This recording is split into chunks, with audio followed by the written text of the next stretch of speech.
Grand Matin Sud Radio, 7h-9h, Maxime Liédo. Soyez libre, 8h11 sur Sud Radio. Et qui mieux qu'un être libre comme Elisabeth Lévy. Bonjour Elisabeth. Bonjour Maxime, bonjour à tous. Alors, c'est ce que je disais avec Jean-François Killy également qui nous a rejoint dans le studio. On a ajusté la cravate, la queue de pie, le nœud papillon, parce que vous allez nous parler du Festival de Cannes. Oui, alors pas seulement. Alors je vais commencer par une devinette. Quel est le point commun entre François Bayrou et Richard Gere?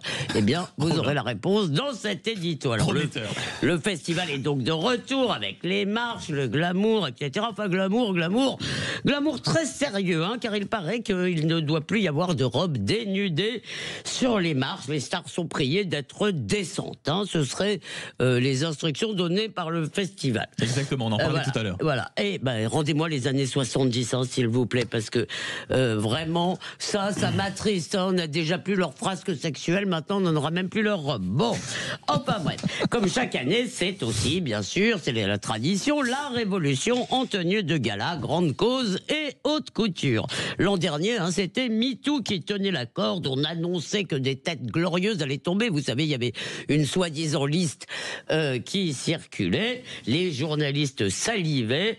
Bon, il n'y a pas eu grand-chose. En 2025, la tendance est à Gaza. Richard Gere, donc Almodovar, Costa Gavras, Julie Delpy signe un texte intitulé « À Cannes, Gaza ne doit pas être silencié ». Il me semble d'ailleurs que Gaza n'est pas silencié. On en parle beaucoup et à raison, mais enfin, il faut dire qu'il y a du silence pour pouvoir faire du bruit. Alors c'est le narratif, le problème, ça n'est évidemment pas de se soucier du sort des Palestiniens de Gaza, c'est tout à fait légitime, c'est le narratif du Hamas, en fait, qui est adopté dans ce texte. Il mentionne pour la forme les terribles massacres du 7 octobre, et puis il embraye sur le génocide, le terme qui signifie en gros que les Juifs sont des nazis, c'est ça que ça veut dire, génocide. Il accuse l'armée israélienne de cibler délibérément des civils et des journalistes. Et pour conclure cette belle journée, alors je ne vous cite pas tout le texte, qui dit aussi que l'art doit lutter contre le fascisme, etc. Enfin bon, bref, comme d'habitude, ça vous avez l'habitude. Et pour conclure cette belle journée, Juliette Binoche, qui était quand même bizarrement fagotée dans une sorte de burqa chic ou de robe de mariée bizarroïde, eh bien, elle dénonce quoi? Les guerres, les misères, le dérèglement climatique et la misogynie primaire et l'exploitation des enfants. Elle s'en fout, Juliette Binoche. Ça, franchement, ça m'inquiète, parce qu'elle n'a pas parlé de l'exploitation des enfants, Jean-François, oui. La révolution commence sur la croisette, c'est un beau titre, me semble-t-il, pour un film. Mais moi, je vous écoute depuis le début de votre chronique, Elisabeth Lévy, et au début, vous avez quand même parlé de François Bayrou. Donc quel est le rapport entre cette ironie grinçante qui vous caractérise sur le Festival de Cannes et le Premier ministre? Alors j'y arrive. Vous admettrez que tout ce sirop humanitaire cannois n'améliorera pas le sort d'un seul Palestinien, ni d'un seul enfant dans le monde, ni ne fera rien du tout. Et d'ailleurs, ce n'est pas le but. Eh bien, François Bayrou, c'est la même chose. Ah oui. Il a annoncé hier qu'il allait faire une loi pour abroger le Code noir. Vous savez, ce texte de 1685 qui prévoyait des châtiments horribles et des règles applicables aux esclaves noirs. Alors, je rappelle que la France n'est pas seule à avoir pratiqué l'esclavage, mais une des premières à l'avoir aboli en 1848. Nous avons des lois, des cérémonies sur la mémoire de l'esclavage.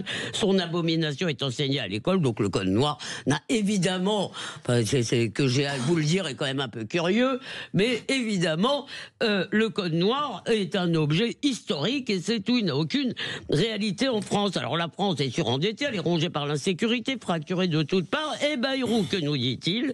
Il veut abroger un texte tombé en désuétude depuis 2 siècles, c'est-à-dire il mène un combat pour lequel il n'y a absolument pas d'ennemis. Ça, c'est au moins c'est pratique, c'est pas risqué. Alors pourquoi je vous dis que c'est la même chose qu'à Cannes? Eh bien parce que le but, Bayrou ne combat pas plus l'esclavage que les festivaliers de Cannes luttent pour Gaza. Ils veulent tous montrer leur belle âme. C'est ça l'affaire, c'est d'exposer sa vertu, de montrer comme on n'est pas fasciste, pas populiste, pas réa, qu'on fait partie des beaux esprits de ce monde.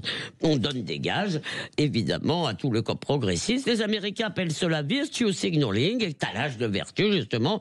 Alors, non seulement tout ce dégoulinage de bons sentiments n'a pas la moindre influence sur le réel, mais ils sont en train de dessiner un monde dans lequel on s'ennuiera ferme.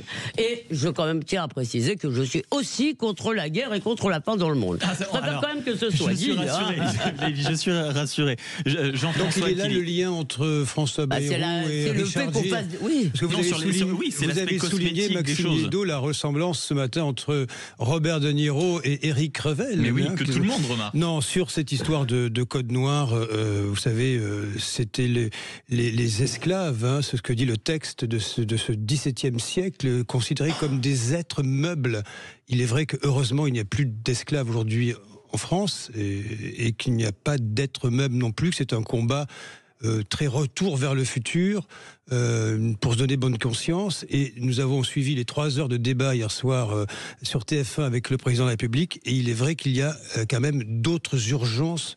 Vous avez raison de le souligner, ma chère Elisabeth. Non, mais moi, je Non, me mais mets ce à qui la place. m'intéressait Non, mais- là-dedans, pourquoi j'ai fait plus sérieux. D'abord, C'est la merci. moraline permanente. J'ai suivi. Je dois dire que j'ai fait un petit rattrapage ce matin grâce à votre excellente chronique, cher Jean-François, qui est vraiment non, sérieux, elle était vraiment très bien.